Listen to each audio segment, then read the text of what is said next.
Most people get it wrong when they talk about the divine feminine and a divine feminine awakening.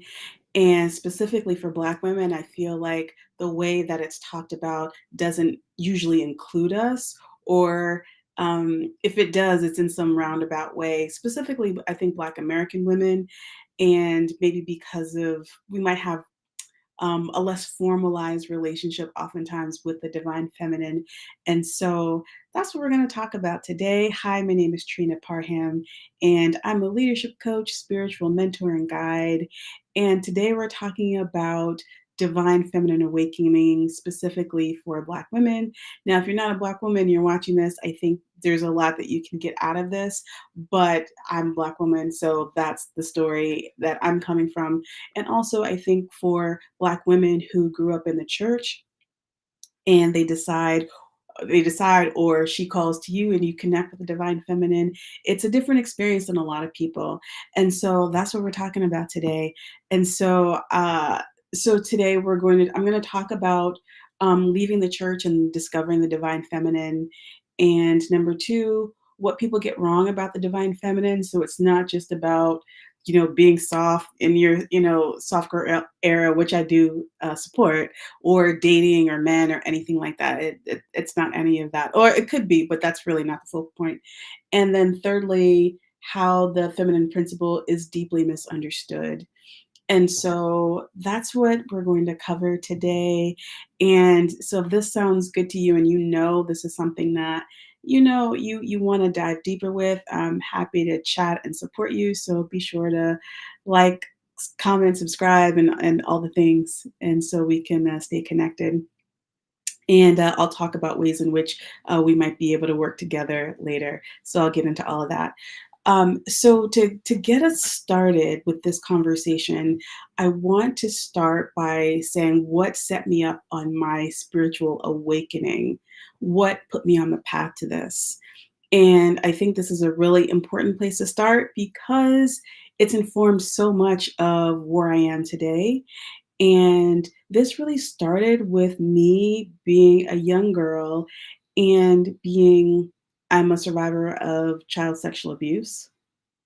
And that's not something I really talk about publicly, but I think it's important to name and mention in this conversation because that experience is what drew me to the spiritual. It's what drew me to God. Now, I grew up going to, in the Black Baptist church. I'm from the Midwest and I'm from Ohio.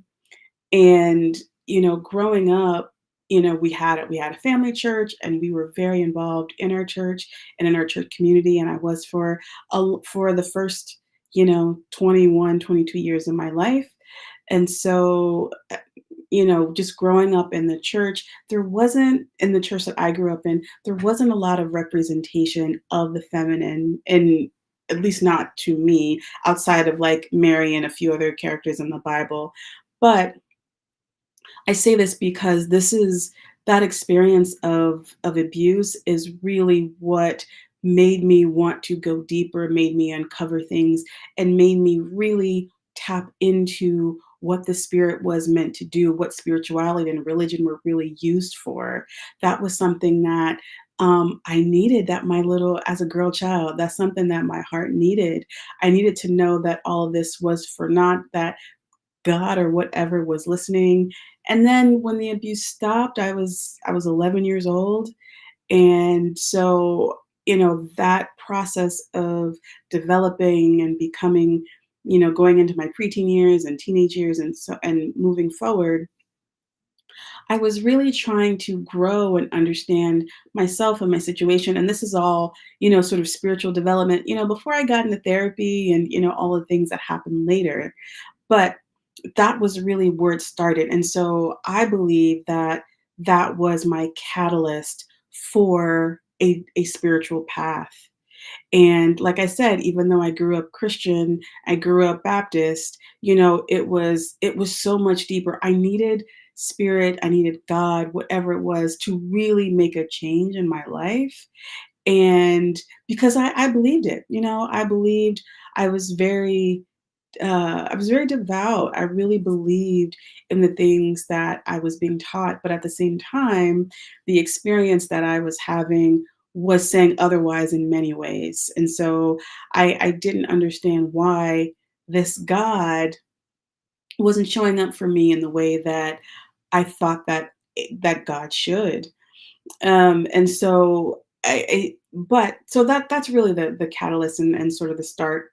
And throughout this process, though, I was always really interested in the women and the stories of the women because, growing up in a church, in a Black church, is predominantly women. Granted, there were a lot of men there, but and the strong spiritual leaders in my life were women. Of course, I had a lot of, my the pastor of my church, who was a man, was an amazing, amazing man and pastor, and I had a lot of male role models and mentors. But I was always so curious about the nature of the feminine, and I think this really spoke to me because I had the gift of dreams. I had prophetic dreams and things like that as a kid, which is a family trait. And I was also very much a leader. And whether it was at school or in, at church, I was always, talking about a lot of different issues.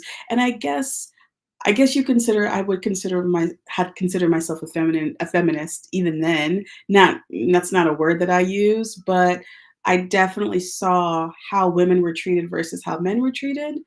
And it's something that really stood out to me. And I'll give you an example. When I was in middle school, we put together a time capsule, and in the time capsule, we wrote down all of the jobs that we thought everyone was gonna have in 20 years. And it was a small, Catholic school, so there was only about 40 kids in my class. And the things my classmates said about me, they said, "Trina's gonna have a talk show about men against women." And so that just to give you an idea of how that sat with me. But I and then when I'd always gone to private school, and then when I got to middle school, going to a Catholic school, and I had to go to mass every week.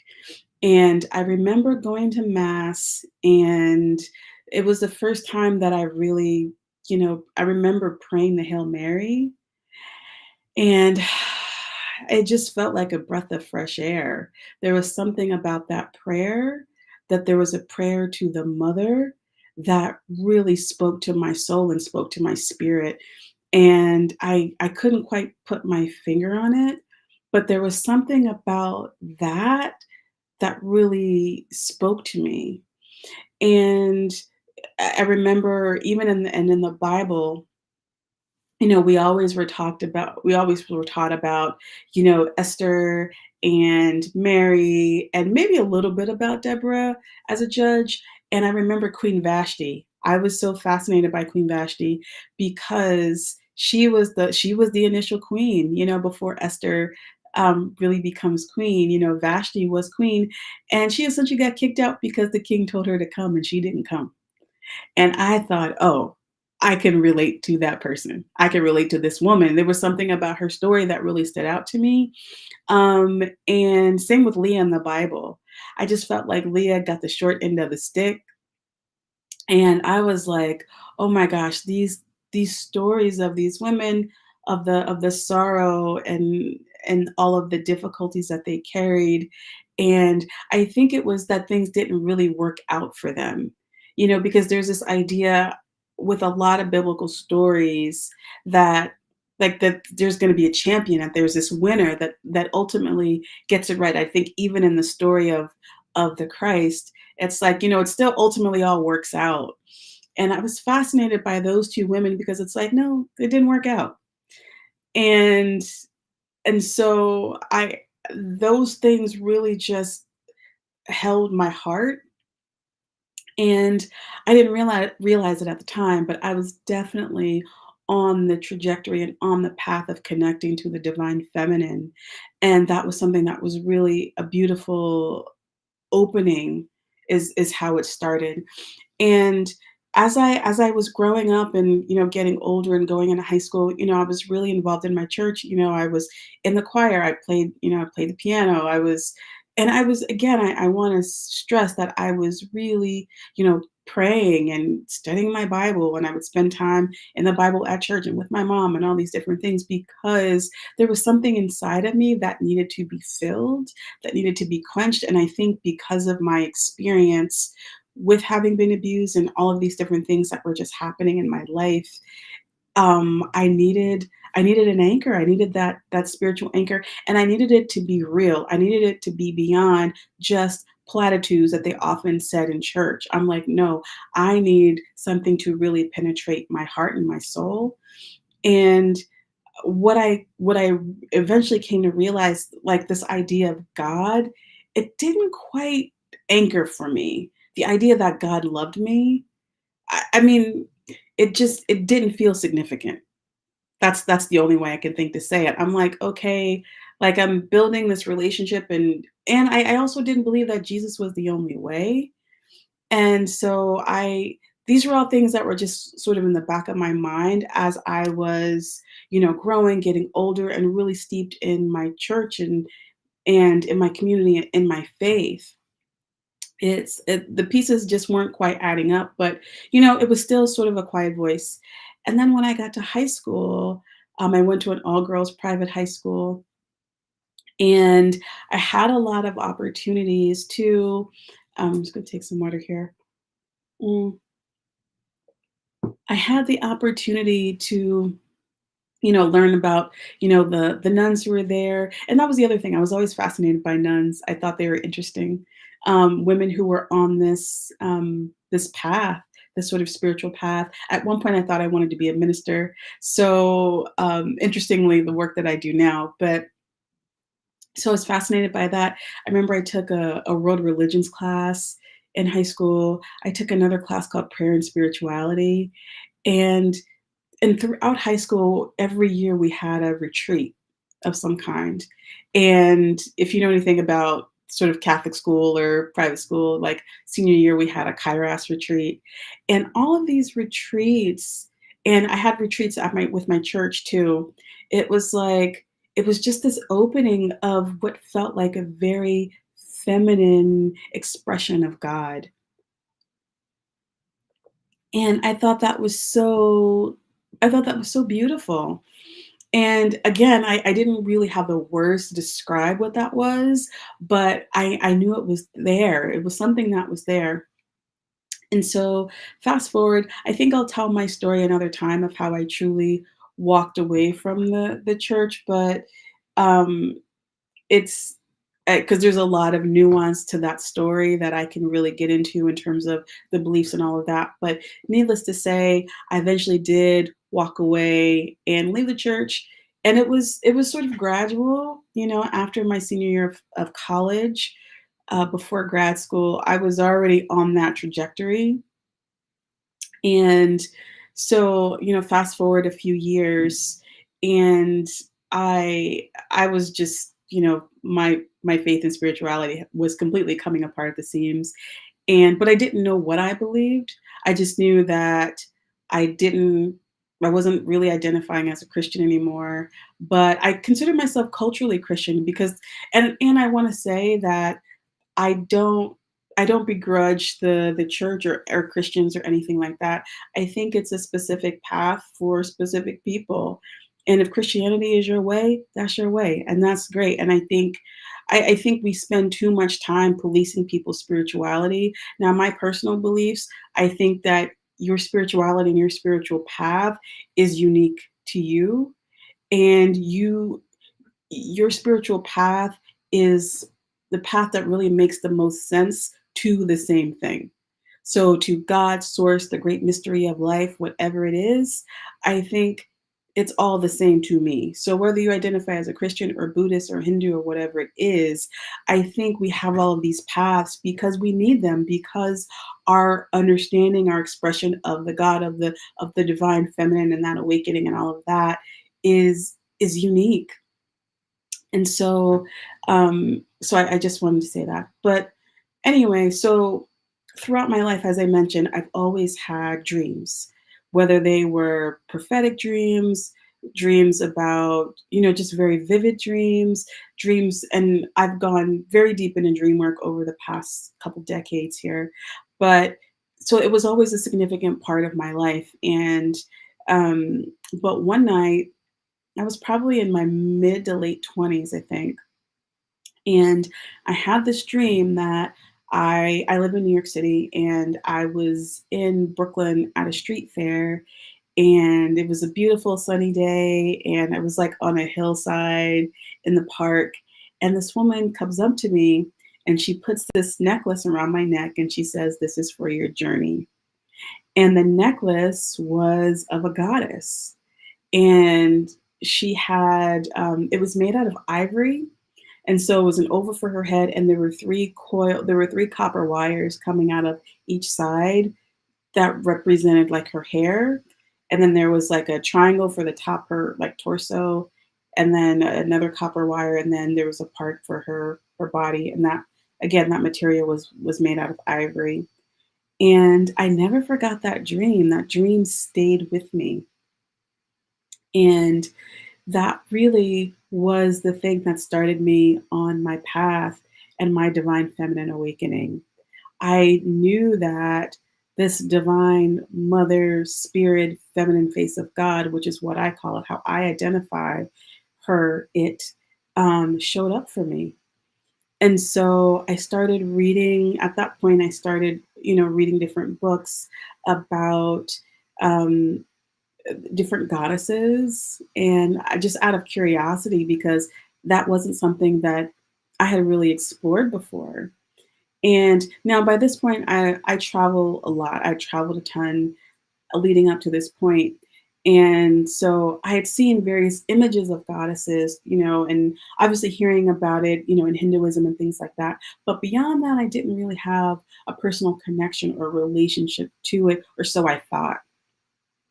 And I can see now in retrospect that a lot of the sort of the wisdom, the Sophia, the thing that the Holy Ghost, the Holy Spirit, that to me is divine feminine energy. And what what I've learned over the years, so as sort of my spirituality and my connection to this divine feminine and this awakening was happening, I was getting deeper and understanding more about the divine feminine and that feminine principle. And one thing that I think is important to know is a lot of times that divine feminine face of God, that voice often sounds like the voice of our mother. It sounds like the voice of our mother or an authoritative woman in our life. And so I think you really have to go a level deeper to hear beyond that, particularly if you had a mother that was either critical or would say or do things that weren't necessarily always helpful. And so for a long time, I heard that in my mother's voice. And not that my mom wasn't extra critical or anything like that, but she wasn't always supportive in some key areas that I needed her to be. And in other ways she was amazing. And so I had to figure out how to go a level deeper with hearing more clarity around sort of the bigger feminine God, divine feminine voice. Now, it's so interesting to me when I hear people online talking about the divine feminine. Now I'm 45 years old. I'm about to be 46. I have been on this path, and I think I had that dream when I was 25, maybe 26.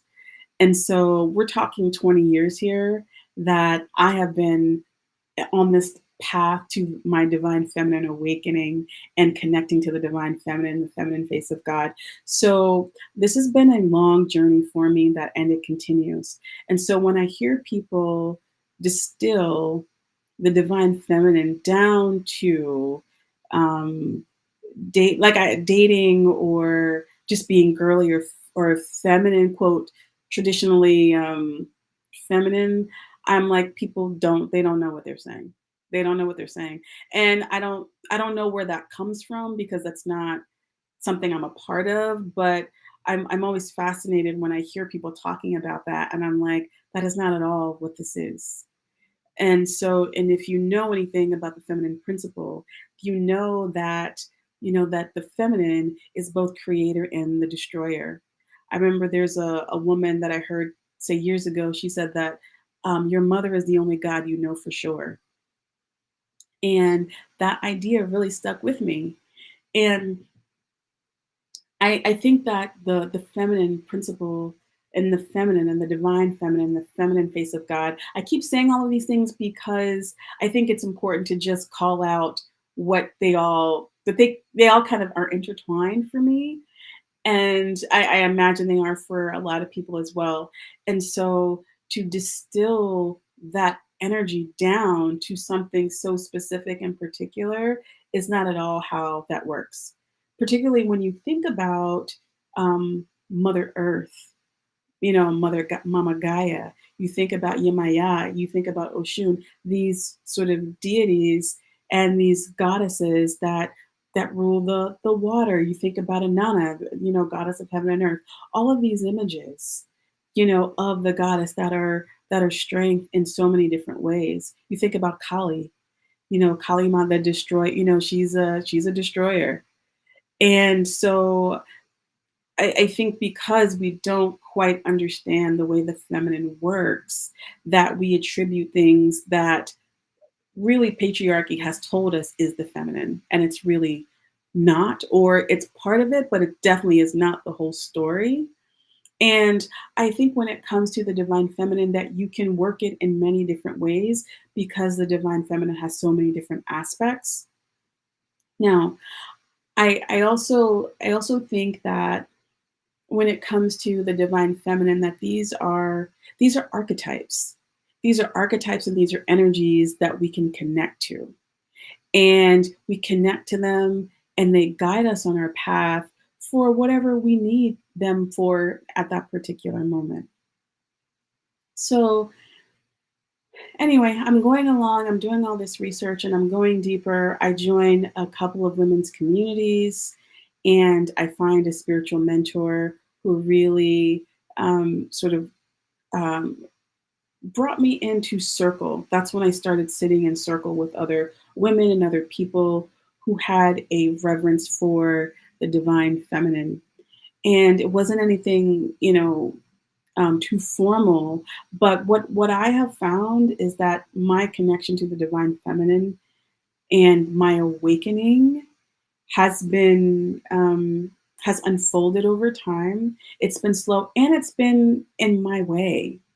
So I'll tell you a quick story. When Yemaya came to me, and I'm not a part of any ATR or anything like that. But so, but she came, your girl came looking for me. You understand what I'm saying? She came looking for me. And so in my apartment, I had a there was a flood, um, and I've been having dreams about water. So throughout my life, I've had a lot of dreams about water overtaking me or water just in all sorts of ways. And look, I'm a Pisces. I have a ton of water in my chart in general. But so water has always represented many things for me in my dream life. And so I kept having all these dreams about water. And again, water just overwhelming me and overtaking me, and not really quite knowing exactly what it meant. But, so I'm trying to just figure out and I know water for me often means, a rise of emotions and things that I need to process and deal with and all of that. And so anyway, one night, like it was probably like 2 o'clock in the morning, I guess. Um, the my kitchen, I kept hearing, we got up in the middle of the night and all of a sudden my kitchen was flooded. And it turns out that the apartment upstairs, a pipe had burst in their apartment and they weren't home.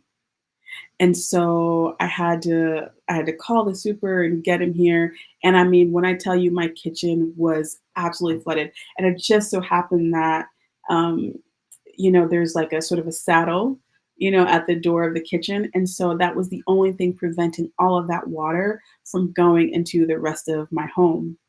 And so, I mean, the walls were destroyed, the floor was destroyed, like it was just an absolute mess. And so they finally came and, were able to turn the water off and all of that. And so that led to um, a rehab project that took probably like 4 months to get my kitchen together and, to redo it, and, which was great because I got to remodel my kitchen. But anyway, she was trying to get my attention. And from that moment, I went to the water. I went to the beach and I sat and I asked what what was needed from me or what was asked.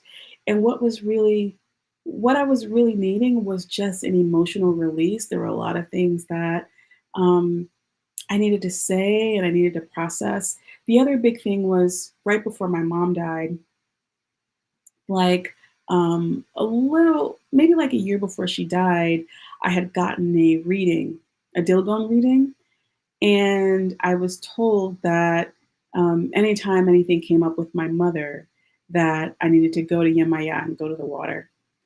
And it turned out that, yeah, I needed to go to Yemaya. I needed to go to the water when my mom was sick and she had passed away. And so for me, that awakening was me spending time in in ceremony with myself and being with nature, being with the water, being with the current, the ocean, the lake, the pool, whatever it is, and having intention in those moments at the water. And so I've had lots of experiences with that. And so the my divine feminine awakening has been the divine feminine emerging in this way. And so I think that I, I think we can be guided to her. I think that we can be following someone else's footsteps. I'm just saying for me, it was very intuitive. And so I think that that has been the lesson for me.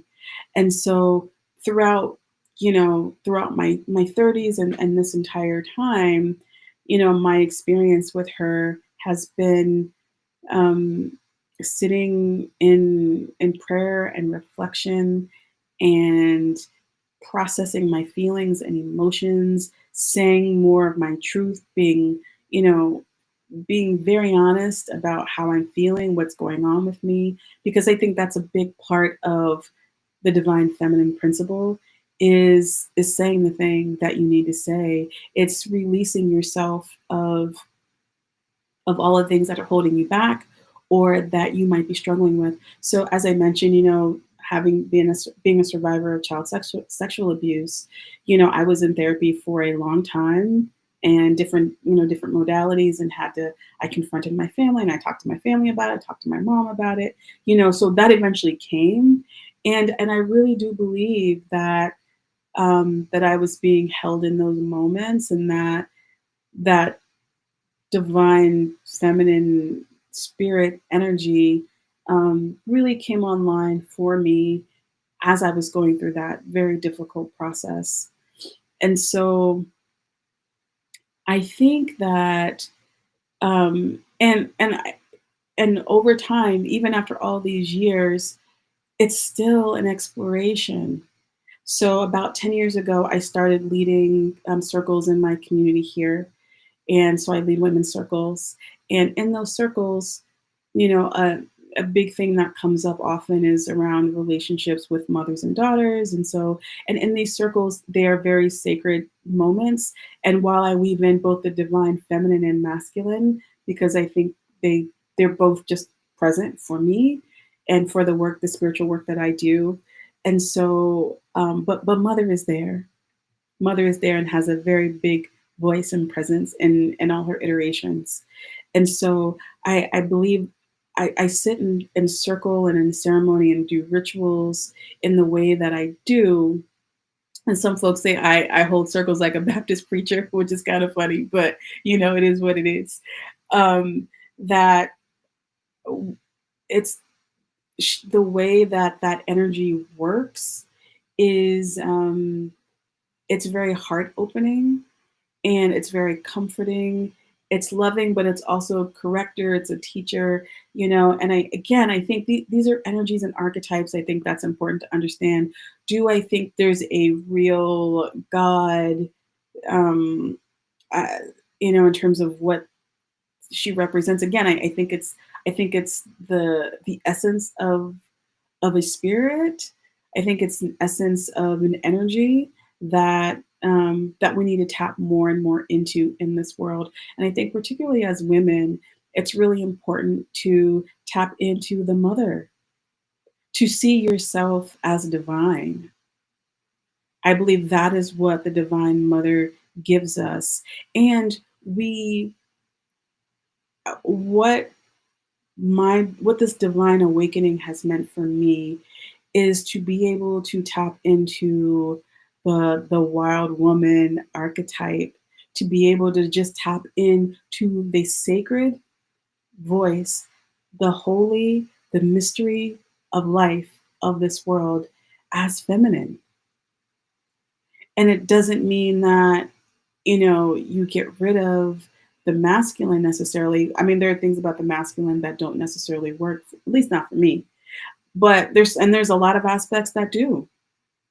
But I believe that the divine feminine has she's definitely reawakened over the past probably 40, 50 years, and her voice is getting louder. I think as more women, and not even just women, but men too, begin to tap in to this energy, that it's important. And I think I'm gonna say this. I want to go here for a second just about Black women's experience with the divine feminine, because I think I'm on a very solo or solitary spiritual path. And while I believe it's important to be in community and to often gather with people who you share common experiences or beliefs with, I think we have a tendency in the Black community, whatever community that we have, to make our spiritual experiences so ordered, very similar to the church. Like it becomes so punitive in the way that we talk about it and want people to experience it. There's so many rules. There's so many ways you have to do it. You have to do it in this order and do it in this way. Let me tell you something. In my experience, you do it you do it how it works for you. Now, I'm not saying if you want to be a part of a spiritual community or whatever it's called, um, I think you should. I think you should. Because everyone is not meant to to walk a solitary path. But it's all.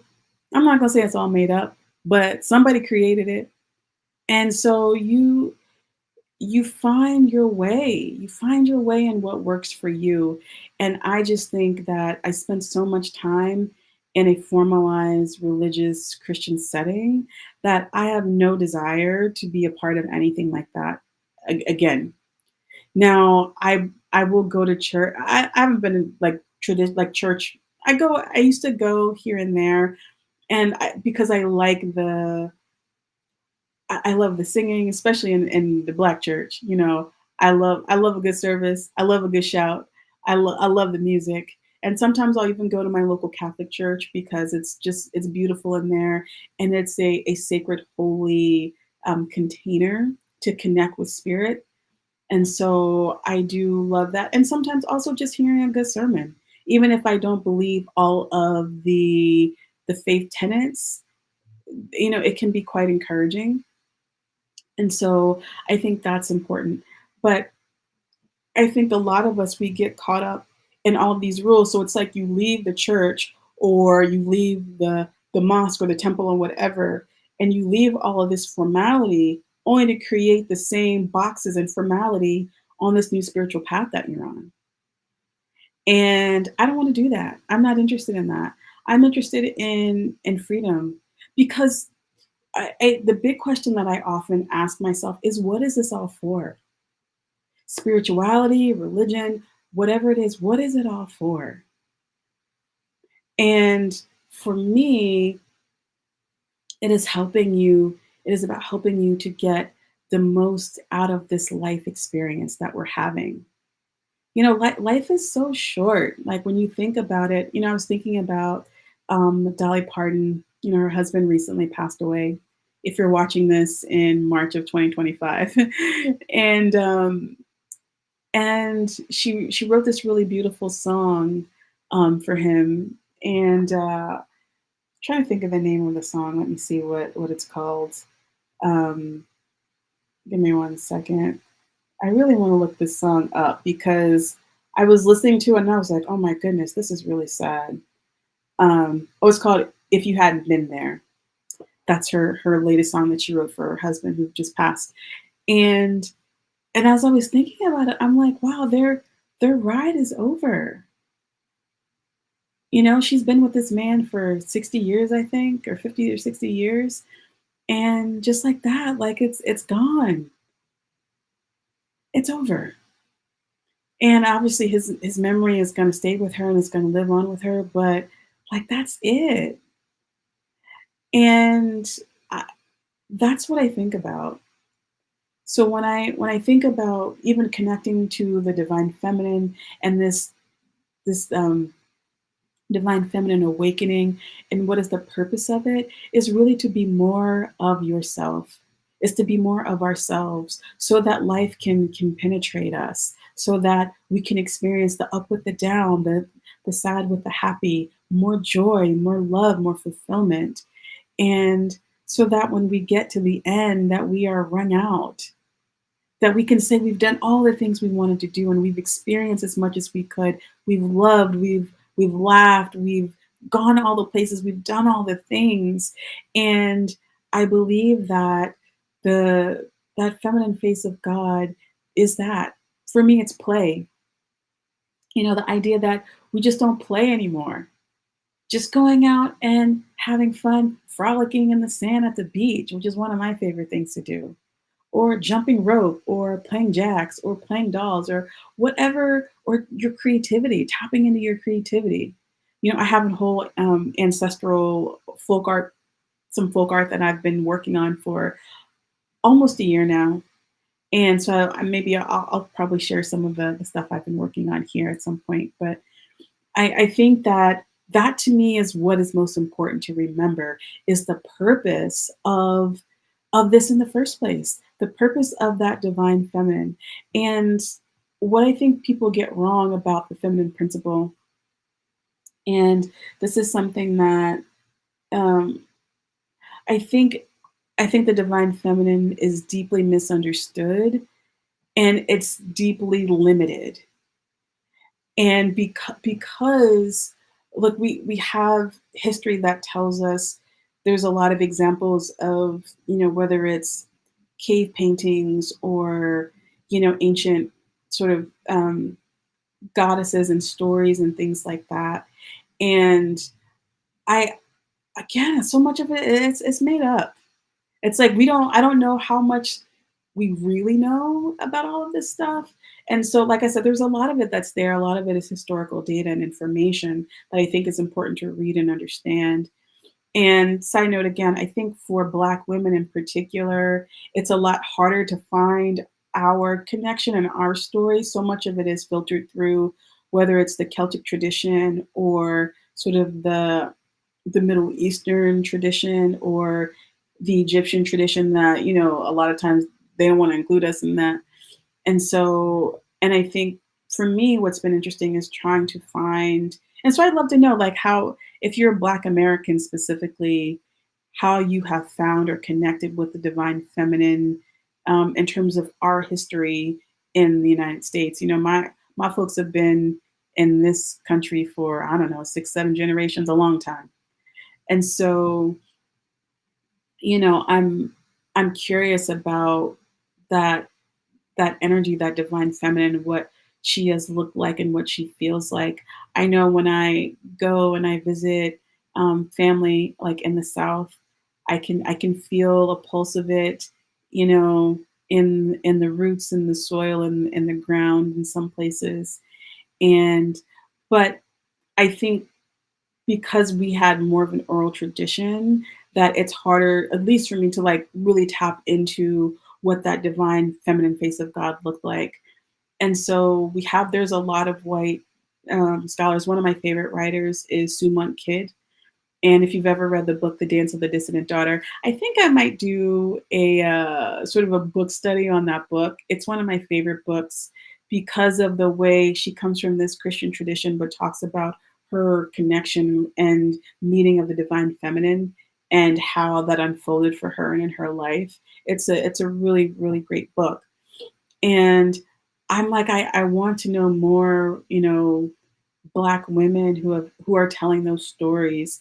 And again, I think because, at least for me, a lot of the conversation around the feminine face of God, around the feminine principle, whether it's goddess spirituality or whatever it is, and I think goddess, again, this divine feminine energy is infused in so many different religions and ways, but she's kept in a box and kept really small, with the exception of, like I said, in a more pronounced like goddess spirituality or in on some pagan paths and things like that.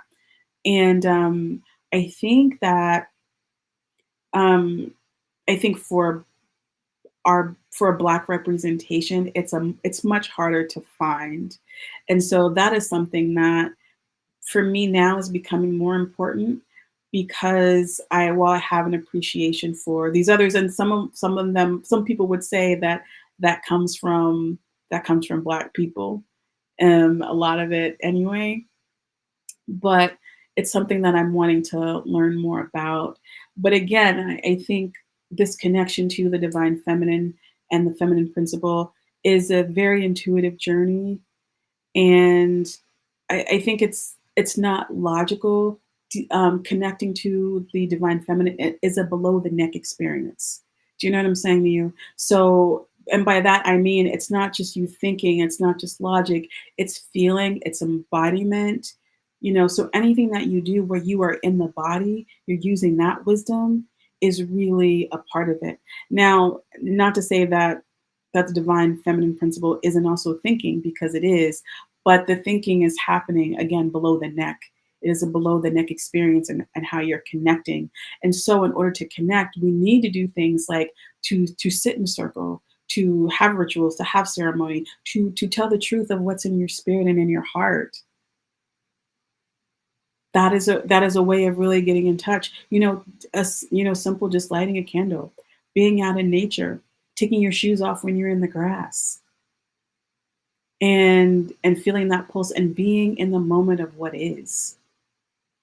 That to me is what the divine mother brings. And also, um it's very strong. She's very strong in so many ways, and I think we've only scratched the surface of what this divine feminine awakening is all about. And I think particularly online, where you see a lot of beautiful imagery, and which a lot of it I really do love. I see a lot of the divine feminine. Even I use one of the images for this video, and I think it's beauty, and that beauty is really important. But what is most important is that you are sitting and that you are connecting in the ways that you need to. So connecting with your body, connecting with your breath, connecting with your voice, connecting with your sound, all of those things, and anything that will evoke that in you. And so whether that's on your altar space, or you're sitting in circle, or your own ritual ceremony, or you're taking a spiritual bath, or there's all sorts of ways, or it could just be you being intentional about cooking.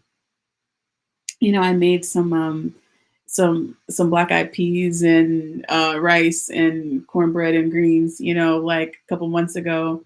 And part of that experience, just that cooking and that preparation, all of that, part of that's connecting with my ancestors, and that's a whole other video. And also part of it is that divine feminine and what it feels like and how it connects to me and with me. And like I said, this is something that is continuing to unfold. I've been on this path for, like I said, the past 20 years officially, and it's been much longer than that. Really, it's pretty much been my whole life that has brought me to this moment and to this understanding. And so it's something that is deeply embedded in my heart. And I think that there's no right or wrong way. This divine feminine, she might come to you differently than she comes to me, and that's okay. And I'm not going to tell you, which way about it. You know what I'm saying? Other than that, you are truly connecting um, to your intuition and to your spirit, and that you hear her the way that you need to hear her. And I do think that, so I have lots of oracle decks and tarot decks. I'm just looking over here to I'm looking at some of my decks. And if you need a goddess or an archetype to connect to, I encourage you to maybe even do a little research and to see, one of the very first decks I got, um, I won't mention the author because she's essentially gone like really crazy Christian, but it's a goddess deck, and it was like my first oracle deck. And I gotta tell you, working with that, I worked with that deck for a long time, like some years. I worked with that deck, and um, it was really heartwarming to and fulfilling to just see this imagery and to see spirituality, to see spirit, to see the sacred represented as the feminine. And that meant a lot to me and still means a lot to me. Years ago when I was in high school, I went to Rome my sophomore year of high school. And I remember being in the Vatican and I saw a black nun for the first time. And I was fascinated. I was so fascinated by this woman and this life that she was living. And there was something really that stood out to me about a black woman being in full service to spirit or to God. And not that I didn't see that before, because I also made the connection to, there were some mothers in the church who, were single, whether, and we could talk about all the reasons why they might have been, but where that was their dedication. And I think if we were to marry sort of the past ways or the ancient ways of the feminine with the modern way of being with the feminine, I think the difference is not burning yourself out to care for others. There's a part of the feminine principle, there's a part of the divine feminine that has been missing for a long time. And it's this idea that your service is going to consume you instead of having space left over for yourself to live and enjoy your life. And that, I think, is part of the awakening that's happening right now. I think particularly for a lot of Black women, where we are in this moment of collective rest, where we're traveling, we're moving abroad, we're scaling back at work, we're starting businesses, we're retiring early. We're doing all sorts of things to preserve ourselves so we can enjoy our lives. Because let me tell you, all the stress out here is not it. And so I think that is what's different now, is not being overly responsible and taking on and overly committing to care of other people to our own detriment. I think that is what the divine feminine is calling for us in this moment, particularly for Black women. Get somebody else to do it. This is our time to discover these different archetypes. So I think, we're used to the sort of the warrior archetype of the divine feminine or the goddess, but what about, the playful side or the wild woman, which I love. I love that archetype. And I think I want to dig into that a lot more. But those are the pieces that I think for us we really need to connect to, because it's about freedom. It's about freedom and levity. And we need so much more of that. And I can tell you just from my story and my history, like I have had more freedom as I've gotten older. And it's been amazing. It's been amazing to have the sense of just being more open and being able to let life in, to let that light of life in, has really been so great. So my goodness, I could talk for hours about this. This is just the precursor. So I'm so curious if you are having a divine feminine awakening. Please let me know. I'd love to hear about your experience and if there's something about this video that resonated with you. Also, if you are interested If this is something that you're dealing with and you're looking for a breakthrough, I encourage you to sign up for a complimentary breakthrough session for me. The link is below this video. It'll give us a chance to talk and get to know each other a little bit. And I can tell you how I can help you. I have some options available. And so I'd be happy to share that with you in that call. But like I said, it's complimentary. So, sign up if this is something that's resonating with you and you're thinking about your life and where you need to open, and maybe you need to have a little bit more flow in your life, or maybe you're at a crossroads point or something like that and you need some support. Let's hop on a breakthrough call. That's linked to my calendar and that link, and we'll see how I can help you. So, oh my goodness, that's it. This has been it's been a pleasure. It's been a pleasure talking about this. It really has been. I really light up about this subject, and we'll see. I might talk about this a little bit more, but that's it. Thank you so much for watching and being here, and I'll talk to you soon.